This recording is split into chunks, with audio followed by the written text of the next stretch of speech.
नमस्कार दोस्तों, मैं राजकुमार मौर्य उत्तर प्रदेश में 2027 के विधानसभा चुनाव के लिए सभी राजनीतिक पार्टियां तैयारी कर रही है।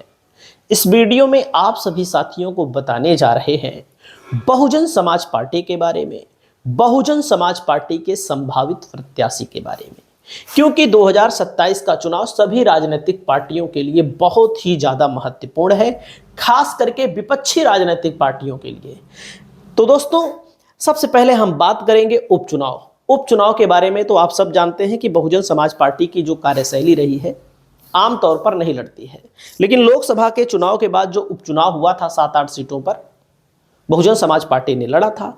तो उत्तर प्रदेश में 2026 मई के पहले अप्रैल में 3 सीटों पर उपचुनाव होना है। अभी तक 3 सीटों पर, क्योंकि 3 विधायकों का निधन हो गया है तो 3 सीटें खाली हो गई हैं।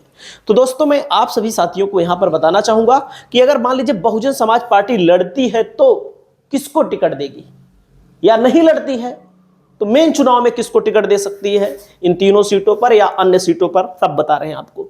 ध्यान दीजिएगा, एक विधायक का निधन हुआ, सुधाकर सिंह घोसी।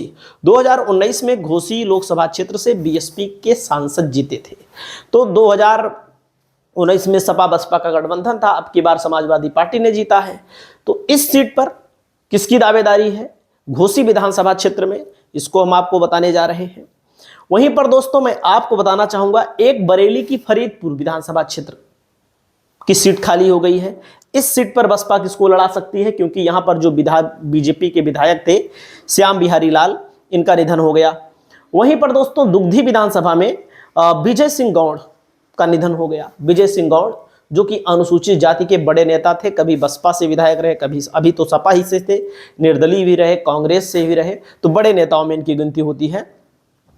तो नाम आ रहा है जो दोस्तों कि अगर मान लीजिए घोसी विधानसभा क्षेत्र से यदि भारतीय जनता पार्टी और समाजवादी पार्टी के बीच में बसपा भी अपना प्रत्याशी उतारती है, तो भीम राजभर जो कि बड़े नेताओं में इनकी गिनती होती है, अभी लोकसभा का भी चुनाव लड़े थे, लेकिन बड़े नेताओं में गिनती होती है, भीम राजभर को बहुजन समाज पार्टी मैदान में उतार सकती है घोसी विधानसभा क्षेत्र से।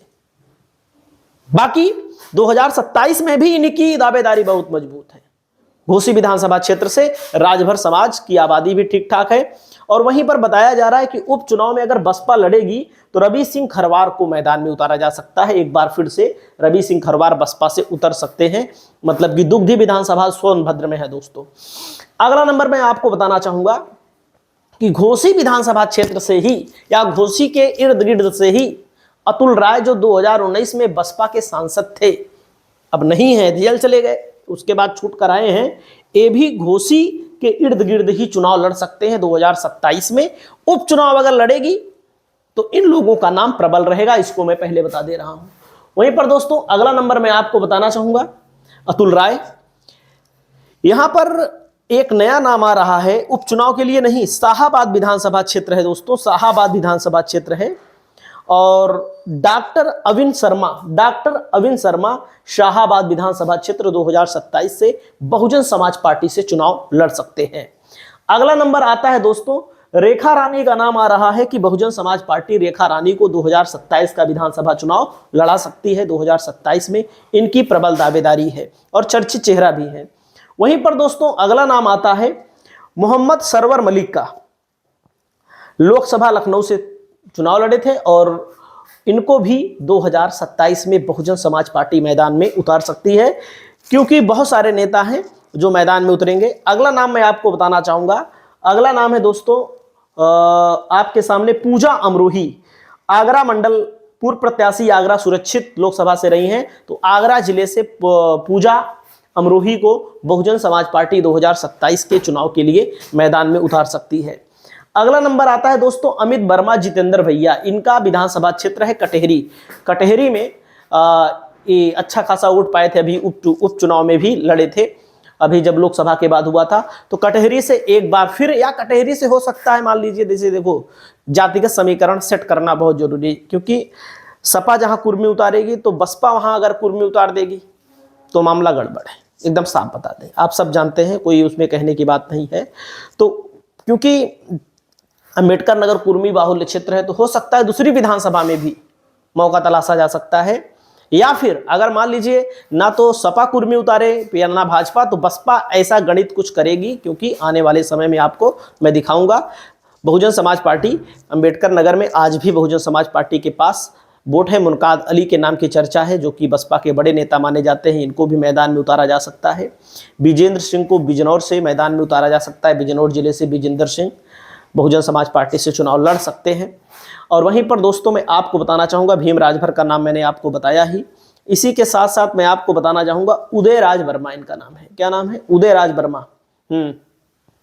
सुल्तानपुर लोकसभा से चुनाव लड़े थे। इनकी चर्चाएं जो चल रही हैं कि हो सकता है जयसिंहपुर या जयसिंहपुर विधानसभा क्षेत्र है या लम्हुआ विधानसभा क्षेत्र है, जहां पर कुर्मी आबादी अच्छी खासी है, मतलब कि वहां से चुनाव लड़ सकते हैं। मतलब जहां पर समीकरण सेट बैठेगा वहां से चुनाव लड़ सकते हैं, क्योंकि जाहिर सी बात है कि हर व्यक्ति ना तो सपा से लड़ सकता है ना तो भाजपा से लड़ सकता है, सबकी लिमिट है। तो बसपा से तो लड़ेंगे ही, और बसपा भी कई जगहों पर मजबूत है, आज भी उसका वोट बैंक मजबूत है। तो दोस्तों विश्वनाथ पाल जी को भी बहुजन समाज पार्टी पाल बाहुल्य में लड़ा सकती है।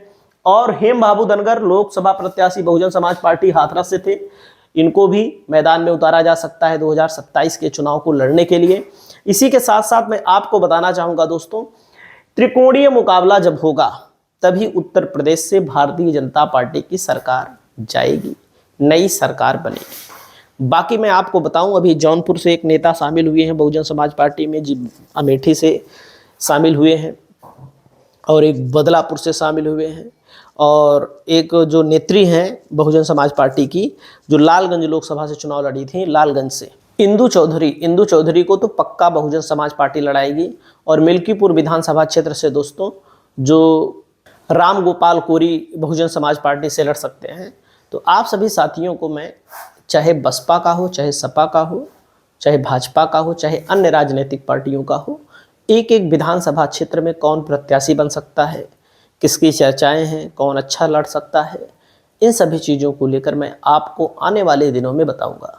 क्योंकि उत्तर प्रदेश में बहुजन समाज पार्टी की सुप्रीमो बहन कुमारी मायावती जी का जो जन्मदिन है 15 जनवरी को मनाया जाता है। 15 जनवरी बहुजन समाज पार्टी का, जो बहुजन समाज पार्टी के सुप्रीमो का जन्मदिन है, बहुत महत्वपूर्ण मायने रखता है। देख सकते हैं बहुजन समाज पार्टी की सुप्रीमो बहन कुमारी मायावती जी की 70वां जन्मदिन। तो 2027 का चुनाव बसपा के लिए बहुत ही महत्वपूर्ण है, और सब अपना अपना वोट बनवा रहे हैं। जन कल्याणकारी दिवस के रूप में बहुजन समाज पार्टी के कार्यकर्ता मनाने जा रहे हैं। आपकी क्या राय है? आप लोग अपनी राय बताइएगा। पूर्व मंडल प्रभारी आनंद कुरेल और रवि गुप्ता बसपा से निष्कासित, क्योंकि बसपा के बहुत सारे नेता ऐसे हैं जो हैं तो बसपा में, लेकिन उनका मन बसपा में लगता नहीं है, पार्टी विरोधी गतिविधियों में संलिप्त रहते हैं। तो ऐसे नेताओं पर गाज गिरती रहती है। आपकी क्या राय है? कमेंट करके बताइए। नमस्कार।